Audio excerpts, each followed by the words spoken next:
at sumainyo rin. Mabuting balita ng ating Panginoon ayon kay San Juan. Papuri sa iyo, Panginoon. Pag-auginoon sila ni Jesus ay nananagat at ugay ng Marisa. Manalig kayo sa Diyos at manalig kayo sa atin. Sa bahay ng ating may maraming silid, kung hindi kayo, sinabi ko na sa inyo. Paroroon ako upang ipaganda ko kayo ng matitirahan.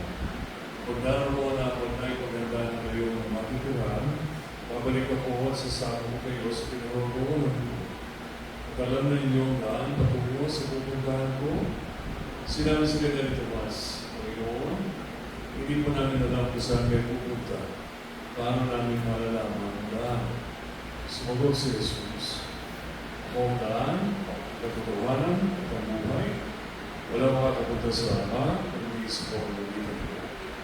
Mga kapatid ng mabuting balita ng ating Panginoon, Pinupuri ka namin, Panginoon Jesucristo. Tayo di magsito. isang bagay na bibigay ng pangamba sa atin at takot kapag ang ating iniisip ay ang pamamahala o pamatayan ay ang karanasan na ito na hindi natin maintindihan dahil ito'y scary na sa kalabuhay ng tao hindi niya malalaman ang tunay na nangyayari sa isang tao na mahal. Hindi natin alam kung saan sila napunta, sino ang mga kasama. Ang tanging alam natin na yung mangyayari ito sa atin. E gusto natin o hindi. At dadagdag pa ng pangalawa dito ay hindi natin alam kung kailan ang pamamahalang ay kapapanahon para sa atin. Kaya yung kawalan ng kontrol ay nagdudulot ng pangamba. Pero kung pag-iisipan natin, kailan naman tayo tunay na nagkaroon ng kontrol sa ating buhay. Mamayang gabi, kaya tayo lumahinga, pinikit yung ating mata, sa susunod na 6 o 8 oras, hindi natin alam kung anong nangyayari sa ating paligid. Hindi natin alam kung mayroong mga bagay na maaaring magdulot ng nanakit sa atin.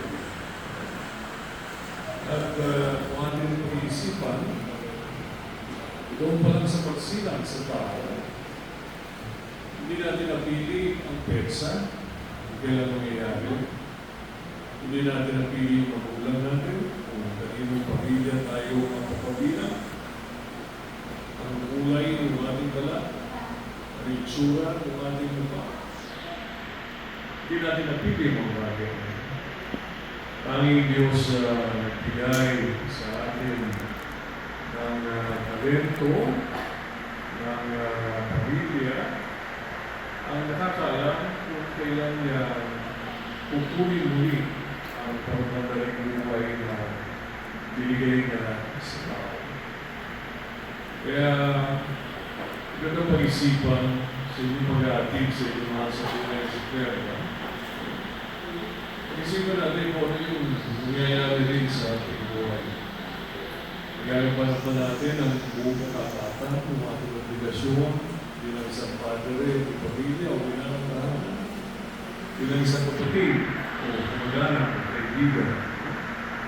Dahil pasasaan ba, tulad ni Perna, tayo rin ay pamamahalan sa mundo.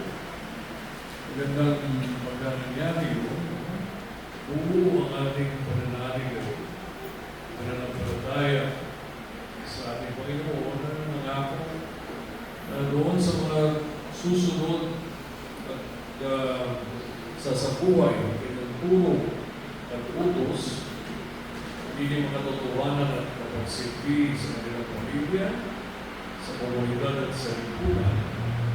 Meron sa nilalang lugar sa kanilang marihan.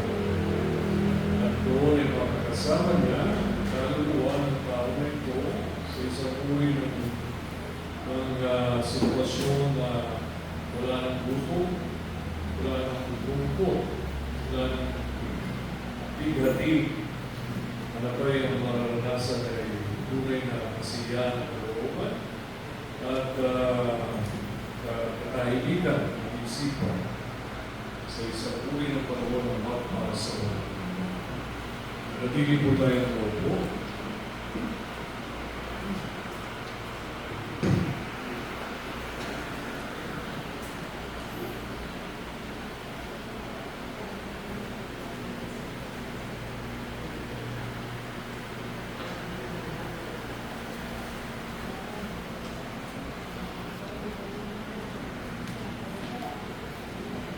Puri-puri ka Diyos at umigas sa tutugan sa iyong gandaan ng loob na ito ang aking may aanay. Mula sa lupa po ng aming paggawa at natin ito ang aming pagkain ng Biblia buwa. Kapuri-puri ang pangkamay kapal ngayon at kailanman.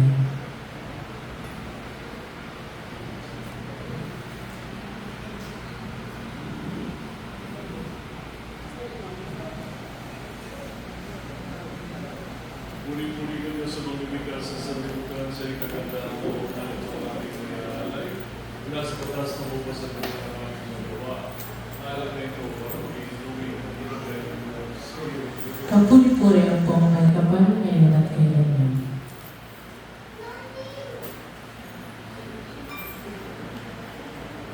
Tayo po magsitayo.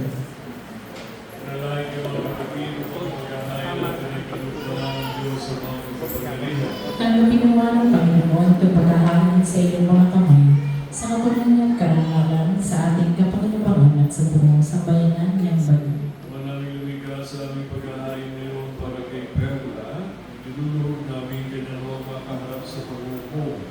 Ang iyong mga may anak na siya bibigay sa kayaban, pagkundangan sa pananalig ng tapat sa kanyang mga pagkalasakit at pamiligtas.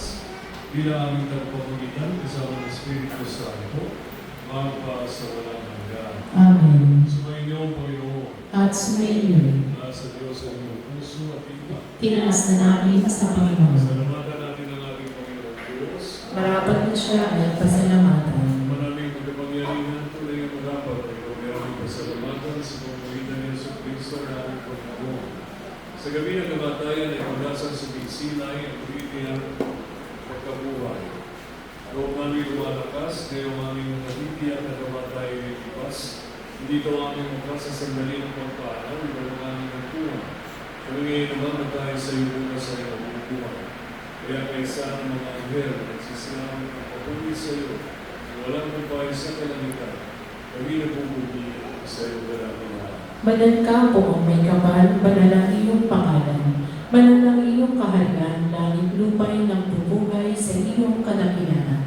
Dinadakilan ang lahat ang naparito ng anak, na siya nagmulat sa bulan, sa bibli ay nagpalakad, at nakiramay sa lahat. Lumuhod po para sa hindi makaluluhod, manatili po tayong nakatayo ng may pagkain. Maraming banal ito ang kapal, banal kong maalala, at sa pagpapakita ng iyong Espiritu. Kami pong banal na mga kaloob na ito, para sa aming maging katawan, at dugo ng aming Panginoon sa Kristo. Kami na pinagtisan po sa maging ang doon, ginawagan natin ang kain sa lamatan kanya. Pinagati-hati niya yung mga books kanya magkalagan at sinabi, tanggapin ninyo lahat ito at kanin ito ang aming katawan na ihahandog para sa iyo.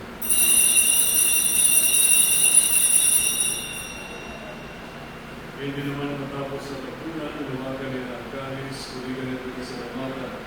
Iniyapon niya ang kanis sa kanyang mga lagan at sinabi, tanggapin ninyo lahat ito dinugin ito ang kanis sa aking dugo, ng bago at walang nagagawa. Ang aking dugo ay bubuhos para sa lahat, sa ikapagpapatawad ng mga kasalanan. Gawin ninyo ito sa pag-aalala sa akin. Ipagpunyin natin ang misteryo ng ating pananampalataya. Si Kristo'y namatay, si Kristo'y nabuhay, si Kristo'y babalik sa wakas ng panahon. Ang ginagawa namin ngayon ang pag-aalala sa pagkakaperto ng pagkabuhay ng iyong lahat. Kaya tiniyalay namin sa iyo natin ang nagbibigay buhay at nagdadasal ka ng loob ng kaligtasan. Kami nagpapasalamat dahil kami yung minarapan na tumayo sa harap mo para maglingkod sa iyo. Sinasama namin kami magsasama sa alos, katawan ng Kristo ay mamulog sa pagkakaisa sa pamamagitan ng Espiritu Santo. Amaling namin mo yung simbahan na ganap sa buong daigdig